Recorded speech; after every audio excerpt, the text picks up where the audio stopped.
Hello mga kapag-ibig! Ayan, welcome back po ulit dito sa ating channel sa Ed's Foreclosed Properties Journey. And pasensya na po ulit kung ngayon lang po tayo muling nakapag-upload at naging busy po tayo nito mga nakaraan. Ayan, nais ko po munang bumati, no? Belated Happy Valentine's and Happy Chinese New Year po sa ating lahat. And nawa po ay nasa mabuti po tayong kalagayan. At ayan, meron po tayong nakita na pupuntahan dito sa Quezon City area. So, itong location na ating ipapakita po ngayon is malapit po siya kung kayo po ay taga Metro Manila and along Commonwealth po yung bahay nyo, no? Sobrang lapit lang po, within 30 minutes to less than an hour. Makakarating na po kayo dito sa subdivision na ating pupuntahan. At yung subdivision nga po na ating pupuntahan ay dito po yan matatagpuan sa Villago Homes, Parkwood, Payatas, Quezon City. And yung atin po pupuntahan ngayon is hindi po siya pure na may nakatayo ng bahay, pero ito po ay isang lot lamang. Pero alamin po natin yan mamaya, no, kung yung lote na ating pupuntahan ngayon ay sulit ba or hindi siya magiging sulit. Ayan. So, as you can see, tinatahak na po natin itong daan patungo dito sa Villago Homes Parkwood. And ayun nga po pala, no, mga foreclosed, no. Nanggaling po muli kami dito sa may Commonwealth Avenue, mainly dito sa may Batasan area.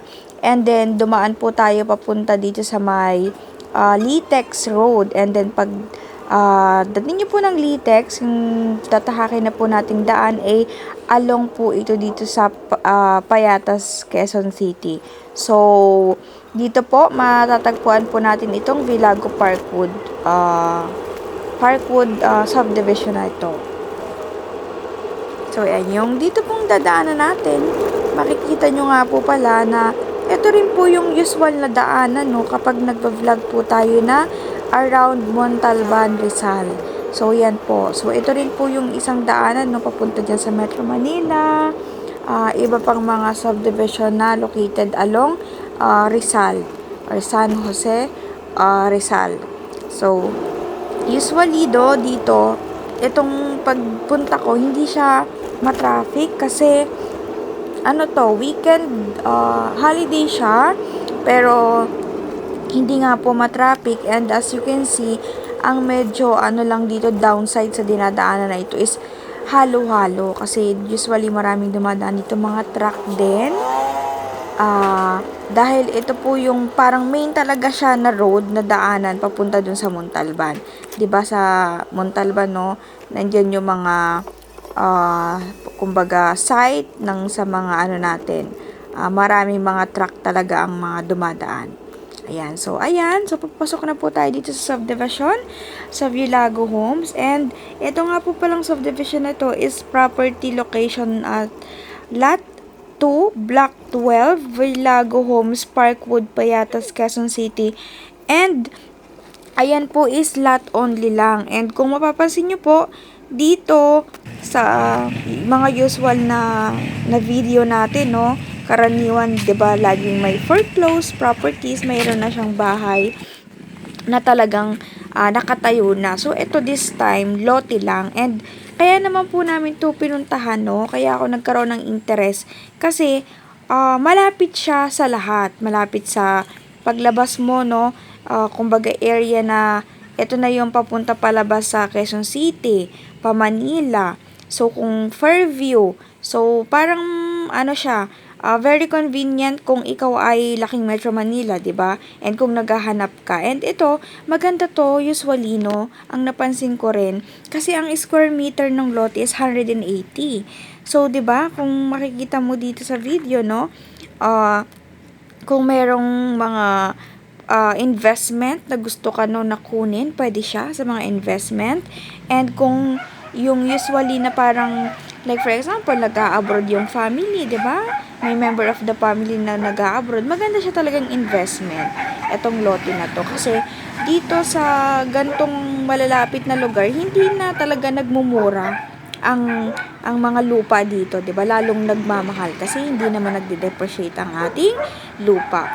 And etong lot na to, mga kapag-ibig, no, nag-start siya sa minimum bid offer na 3,330,000 pesos. And iyon, for me, no, kasi around Quezon City nga, may kamahalan, pero usual kasi ganun na talaga ang kumbaga sukatan ng presyo. So okay siya sa akin, and kung magbibid nga po kayo dito at nagustuhan nyo ito, pwede po kayo mag-add as usual na parang 5 to 10% nung ating minimum bid offer ang idadagdag nyo. Then dun po kayo mag-start mag-bid offer kasi lote siya talaga eh. So kung kayo man ang mananalo dito, and talagang meron kayong fund, no, enough na fund, pwedeng hindi nyo naman siya kaagad ipagawa. Kumbaga more investment lang siya sa side na yon.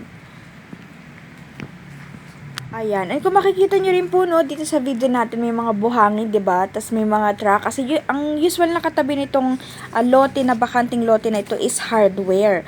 So, dito sila, kumbaga nagtatambak, ginagamit nila pansamantala tong lote. Pero, syempre, yung may-ari mismo nakausap natin, and aware naman sila, no, na talagang parang nakikigamit lang sila sa lote. Kasi nga, bakante talaga siya. And malaki kasi, 'di ba, 180 square meter. So, malaki yon. Pero, ayun, kung sakali naman na, no, kayo ang mananalo and makakapag ma-honor sa inyo ito, is willing naman yan sila kasi hindi naman sa kanila itong property na pagmamayari na ito. And ayun nga po pala, no, this is an occupied lot and this is for title under consolidation din. And kung gusto nyo rin talaga siya, no, na makuha, tinignan din po natin siya dito sa sa kung binabaha ba siya, sa NOAA flood up, tapos dun sa ating chine-check, no, na app kapag malapit siya sa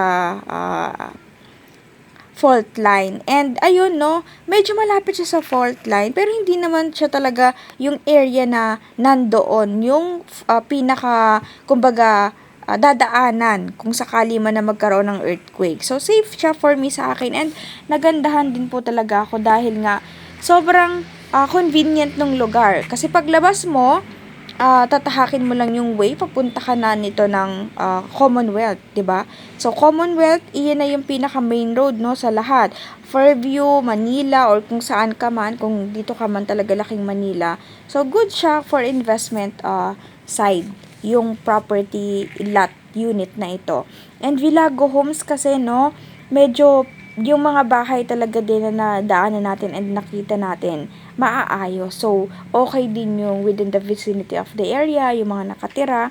Ayan, so okay siya sa akin. And yun lang naman din ang aking napansin, no, medyo mataas talaga yung presyo niya. But again, kung meron kayong budget, and kung alam niyo naman ang mga talagang patakaran, no, dito pagdating sa pagbili ng isang lupa or unit or property, pag around the Quezon City yan, mataas po ang ating presyohan talaga. And ayun na, mga kapag-ibig foreclose, I hope na nakatulong itong video na to. Kung naghahanap ka man ng lote, 'di ba? Lote lang, or kung ano man ang gusto mong gawin sa property, no, na ito, kung sakaling magustuhan mo, you can start na natignan siya sa Pag-ibig foreclose, no, www.pag-ibig foreclose properties, and makikita niyo diyan yung acquired asset for sale, no. So, yan yung lalabas din naman kaagad yan once na tinype nyo yan sa inyong mga browser. And doon din, makikita nyo yung mga iba pa, no, na mga ino-auction ni Pag-ibig. So, marami yan. NCR, tapos may mga provinces din. So, ganyan. So, ayun, no, and I hope you are all doing well today, and if you are enjoying the content, no, don't forget to hit the subscribe button po. Totally free po siya, and nakaka-help po siya sa pag-grow ng ating channel. And kung nandito po kayo ngayon, nanonood po kayo, and first time niyo pong nanood at nagustuhan niyo po yung video natin, kindly click din po yung notification bell so you never miss an upload from this vlog po, para every time, no, na na meron kaming panibagong upload is nanonotify po kayo. And kindly like din po yung video kung nakakatulong po sa inyo, and drop po kayo ng comment kung meron po kayong mga nais na tanong or mga thoughts po dyan. Baka sakali po no, na alam natin at masagot po natin yan kapag once na nakita po natin ang inyong mga inquiry. And ayun lang po no, thank you so much for watching, and salamat po talaga sa mga subscriber namin, and growing na po yung ating subscriber. And thank you very much. This is your Eds for Close Properties. See you in my next vlog. God bless everyone. Bye-bye.